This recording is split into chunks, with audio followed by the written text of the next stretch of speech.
Hello friends. நம்ம 2022க்கு முன்னாடி IPO பண்ண கம்பெனிஸ் இன்னும் அந்த ஐபிஓ பிரைஸே தாண்டாம இருக்கிறாங்க. ஈவன் தோ அந்த கம்பெனியோட பிசினஸ் மெட்ரிக்ஸ் நல்லாவே வளர்ந்துருக்கு. ஸோ அப்போ அந்த ஓவர் பிரைஸ்டு ஐபிஓவோட எஃபெக்டை தான் நம்ம இன்னைக்கு பார்க்க போகிறோம்.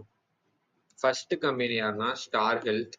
ஸோ ஸ்டார் ஹெல்த்து 906 ஐபிஓ பண்ணியிருக்காங்க 2021. அப்படி ஐபிஓ பண்ணி, ஏன்னா அந்த 2021 கோவிட் பிரச்சனை வந்துச்சு.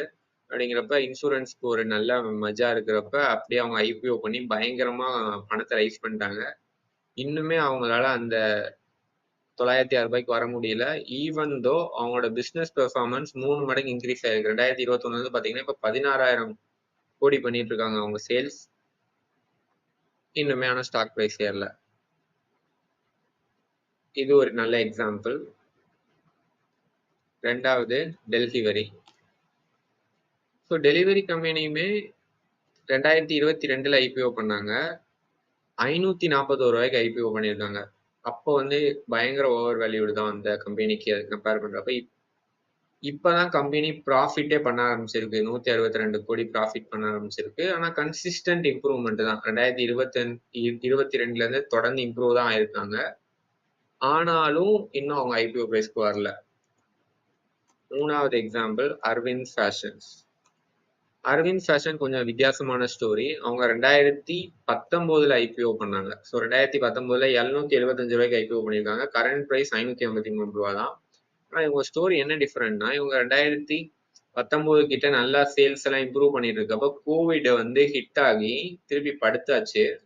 அங்கிருந்து அவங்க தொடர்ந்து இம்ப்ரூவா தான் ஆயிருக்காங்க. ஸோ ஆக்சுவலி மார்ஜின் இம்ப்ரூவ்மெண்ட்ல நீங்க நினைச்சு பார்க்க முடியாத அளவுக்கு இம்ப்ரூவ் ஆயிருக்காங்க. ஸோ டபுள் ஆயிருக்கு மார்ஜின். இருந்தாலுமே அவங்க ஸ்டாக் பிரைஸ்ல இன்னுமே ரிஃப்ளெக்ட் ஆகல. இதுவும் ஒரு ஓவர் பிரைஸ்ட் ஐபிஓ தான். Next AWL.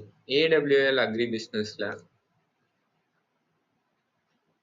இவங்க 2022 தான் ஐபிஓ பண்ணியிருக்காங்க. 381 பண்ணியிருக்காங்க. கரண்ட் பிரைஸ் வெறும் 260 இவங்களோட ப்ராஃபிட்டபிலிட்டி அவங்க பிசினஸுமே நல்லா தான் இம்ப்ரூவ் ஆயிருக்கு. ஸோ 2022 இருந்து கிட்டத்தட்ட ரொம்ப வளரல, ஆனா கொஞ்சம் வளர்ந்துருக்காங்க. அவங்க வளர்ந்துருக்காங்க. அதே மாதிரி ப்ராஃபிட்டபிலிட்டி இன்க்ரீஸ் பண்ணியிருக்காங்க. அவங்க எஃப்எம்சிஜி செக்டார்லயும் பெனிட்ரேட் ஆயிட்டு இருக்காங்க. ஸோ ஈவன் தோ அவங்களோட இதுவும் ஏறல. ஆனா ஏடபிள்யூஎல் பொறுத்தளவு கூட நான் வேல்யூவேஷன் பெரிய விஷயம் சொல்ல மாட்டேன். அவங்களோட பிசினஸ் சைக்கிளிக்கல் பிசினஸ். பட் நம்ம ஸ்டார் ஹெல்த், டெலிவரி, அரவிந்த் ஃபேஷனை நம்ம தெளிவாக பார்க்க முடிஞ்சுச்சு. ஓவர் பிரைஸ்டு ஐபிஓல நம்ம உள்ள மாட்டிக்கிட்டோம்னா அதுல இருந்து வெளியே வர்றது எவ்வளோ கஷ்டம்ட்டு. ஸோ நம்ம ஐபிஓல இன்வெஸ்ட் பண்றப்ப ரொம்ப கவனமா இன்வெஸ்ட் பண்ண வேண்டியது இருக்கு. ஒரு சில கேசஸ்ல இந்த மாதிரி நம்ம ஓவர் பிரைஸ்ட் ஐபிஓல மாட்டிக்கவும் வாய்ப்பு இருக்கு. ஸோ அதை ஷேர் பண்ணலாங்கிறதா இந்த வீடியோ. Thank you friends.